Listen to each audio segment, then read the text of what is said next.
شهر عظیم مہینہ، شہر مبارک مہینہ،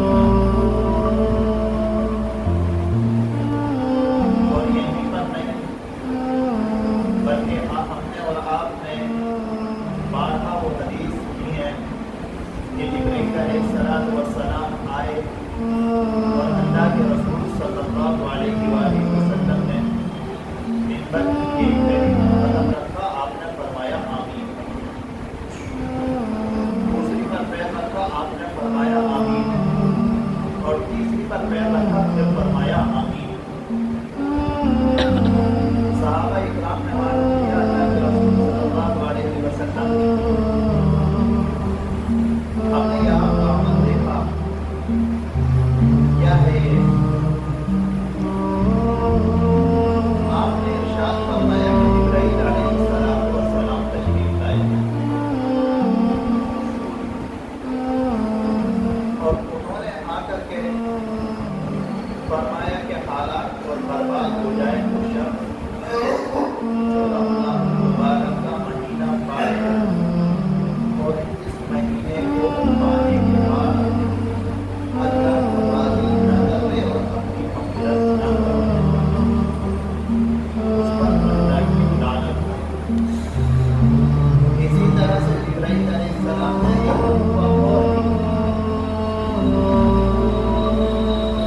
کہ حالات اور برباد ہو جائے وہ شخص کہ جس کے سامنے آپ کا نام لیا جائے اور وہ آپ پر ضرور نہ پڑے۔ جب بھی آپ کا نام آئے تو ہمیں اور آپ کو رات میں کم از کم اتنا تو پڑے صلی اللہ علیہ وسلم۔ اسی طرح سے آپ نے ارشاد فرمایا، جبرائیل علیہ السلام نے ایک فتویٰ اور دی، کہا کہ حالات اور برباد ہو جائے وہ شخص جس کے سامنے بڑے والدین اور وہ ان کی خدمت کر کے جنت نہ کمائے۔ آپ نے فرمایا اب ہم اور آپ یہاں پر کوئی ایک اس بات پر غور کریں کہ فتویٰ کا دینے والا کون ہے؟ فرشتوں کا سردار، اور اس فتویٰ پر آمین کہنے والا کون ہے؟ فرشتوں کا سردار۔ کیا ہم اور آپ یہاں پر اٹھ کر یہ سوچیں کہ جبرائیل علیہ السلام صرف اکیلے ہی ارشاد فرماتے تھے تو ہماری بربادی اور ہلاکت کے لیے کمزور ہے؟ آپ سوچیں کہ حضور پاک صلی اللہ علیہ وسلم آمین نے اس فتویٰ پر کتنا خطرناک بنا دیا ہوگا۔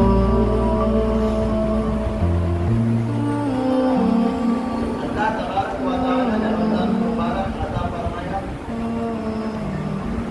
اس کی ہمیں اور آپ کو قدر کر کے لمحہ لمحہ کے لیے ایک لمحہ بھی اگر نکل گیا تو یاد رکھیے گا کہ اب سے لے کر قیامت تک یہ لمحہ میری اور آپ کی زندگی کا دوبارہ آنے والا نہیں۔ جو وقت گزر گیا سو گزر گیا، جس نے وقت سے گزارا گزار دیا، جس نے چائے کے گھنٹوں پر گزارا گزار دیا، جس نے بیٹھوں میں لمحیات میں گزارا گزار دیا، جس نے جا کر اپنی گندی باتوں کے اندر اس مہینے کو گزارا گزار دیا۔ لیکن بعض اللہ کے بندے وہ ہوتے ہیں جن اللہ کے بندوں نے اس مہینے کی قدر کر کے رب العالمین کو راضی کر دیا اور بہترین طریقے پر رمضان مبارک گزارا۔ پچھلے ہفتے جس طرح سے میں نے آپ سے ایک دو بات آپ نے کی تراویح کے متعلق کہ بس ایسا لگتا ہے کہ ایک بوجھ ہے، بس جلدی سے پڑھو اور جلدی سے ایک گھنٹے کے اندر تراویح ختم ہو جائے۔ جن اللہ کے بندوں نے اس مہینے کی قدر کر کے رب العالمین کو راضی کر دیا اور بہترین طریقے پر رمضان مبارک گزارا۔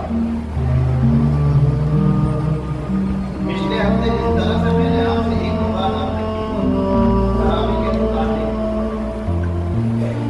کہ بس ایسا لگتا ہے کہ ایک بوجھ ہے، بس جلدی سے پڑھو اور جلدی سے ایک گھنٹے کے اندر تراویح مکمل ہو جائے، اس کے بعد میں چھٹی۔ مسئلہ چھٹی کا نہیں ہے، اللہ کے رسول صلی اللہ علیہ وسلم نے ارشاد فرمایا تھا، جہاں پر یہ فرمایا من صام رمضان ایمانا واحتسابا حسابا غفر له ما تقدم من ذنبه. وہیں پر یہ بھی فرمایا تھا کہ من قام رمضان ایمانا واحتسابا غفر له ما تقدم من ذنبه، کہ جس کسی انسان نے رمضان مبارک اس طرح سے گزارا کہ وہ رات کو رب العالمین کے سامنے کھڑا ہوا، اللہ تبارک و تعالی نے اس کے تمام گناہوں کو معاف کر دیا.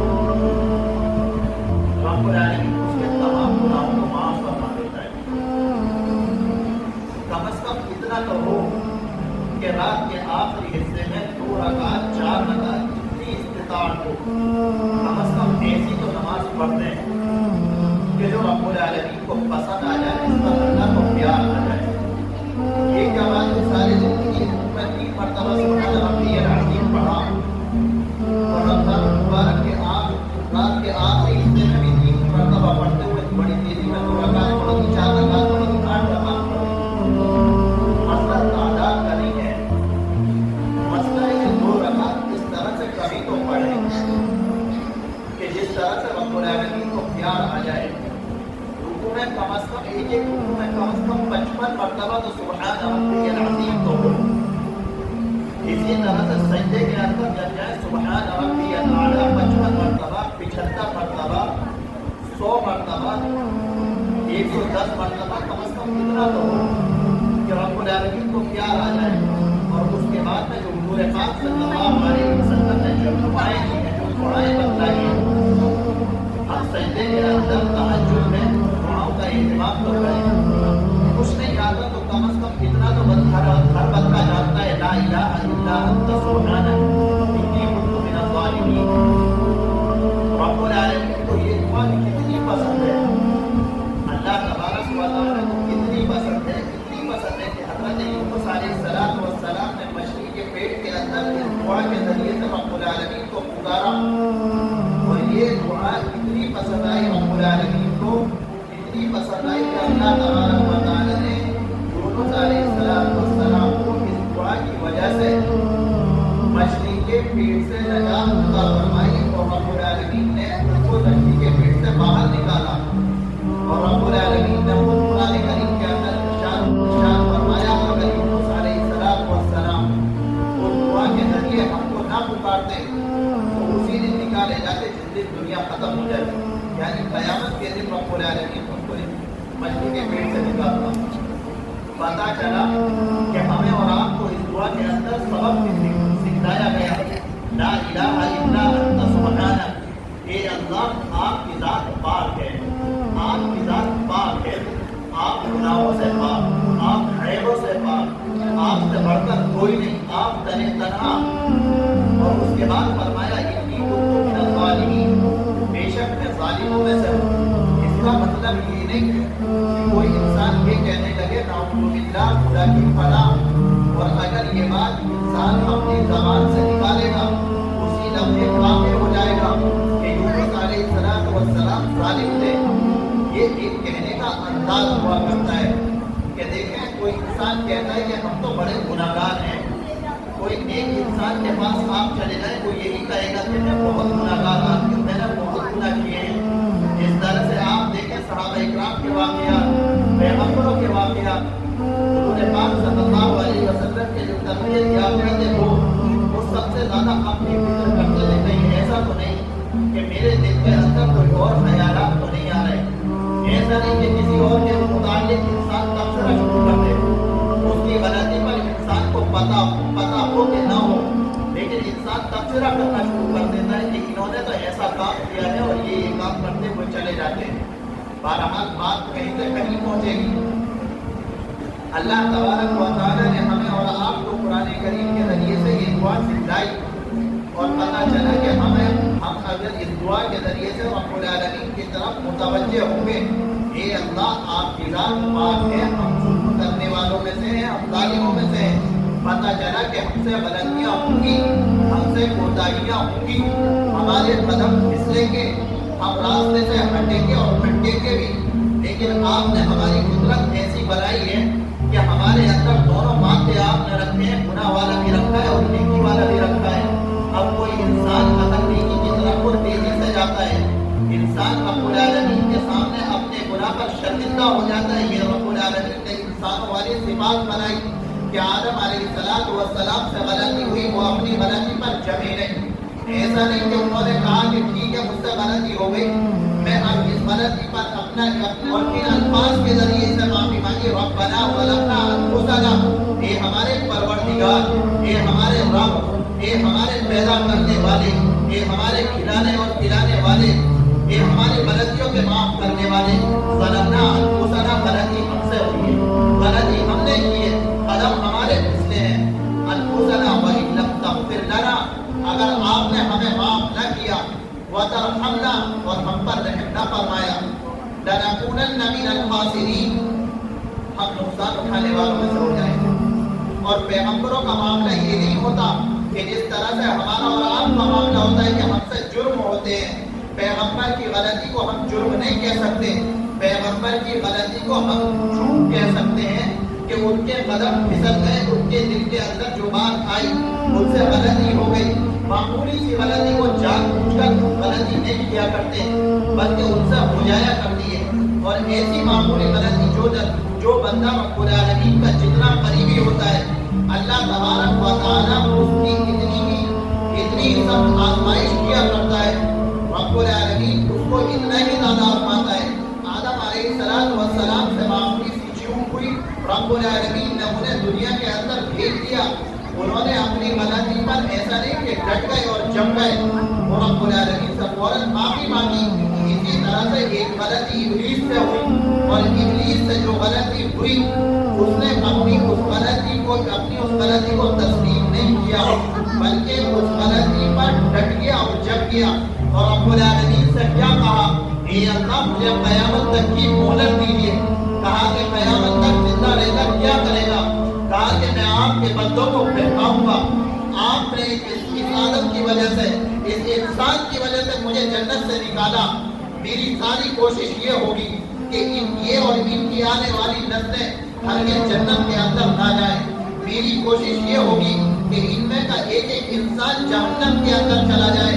رب العالمین نے کہا کہ ٹھیک ہے, ہم تمہیں مہلت دیتے ہیں, ہم تمہیں وقت دیتے ہیں, ٹھیک ہے تم نے جو کرنا ہے جا کر کے کر لو. لیکن اس کے بعد میں ایک جملہ فرمایا کہ میرے جو بندے ہوں گے ان پر تمہاری نہیں چلے گی. اور آپ قرآن مجید کا جملہ پڑھیے, رب العالمین ارشاد فرماتا ہے قیامت کے دن شیطان آپ سے کس طرح سے اپنی اعلان برات کا اظہار کرے گا. جب انسان کہے گا کہ اس نے مجھے برباد کر دیا, اس نے مجھے گناہوں کی طرف ابھارا. شیطان آپ کو ابھار سکتا ہے, شیطان آپ کو بہکا سکتا ہے, لیکن یاد رکھیے گا کہ آپ سے زبردستی کوئی کام نہیں کروا سکتا. رب العالمین کے دربار کے اندر جب انسان کہنے لگے گا کہ اے اللہ مجھے شیطان نے بہکا دیا, اس دن شیطان کو جب لوگ ملامت کریں گے کہ تو ملعون تھا, تو اتنا برا تھا, تو اتنا خبیث تھا, اس کے بعد شیطان کیا کہے گا, ما کان لی علیکم من سلطان الا ان دعوتکم فاستجبتم لی ولا تلومونی ولوموا انفسکم, کہ میری تمہارے اوپر بادشاہی تو نہیں تھی, میری تمہارے اوپر حکومت تو نہیں تھی. آج کے دن میں نے تمہیں گناہوں کی طرف بلایا, میں نے تمہیں رب العالمین کی نافرمانی کی طرف بلایا, تم نے میری بات کو قبول کر لیا, تم نے میری بات کو تسلیم کر لیا. فاستجبتم لی فلا تلومونی, تو آج خبردار مجھے خبردار میری طرف کسی بات کو منسوخ مت کرو, مجھے ملامت مت کرو, مجھ سے کاہے کو کہتے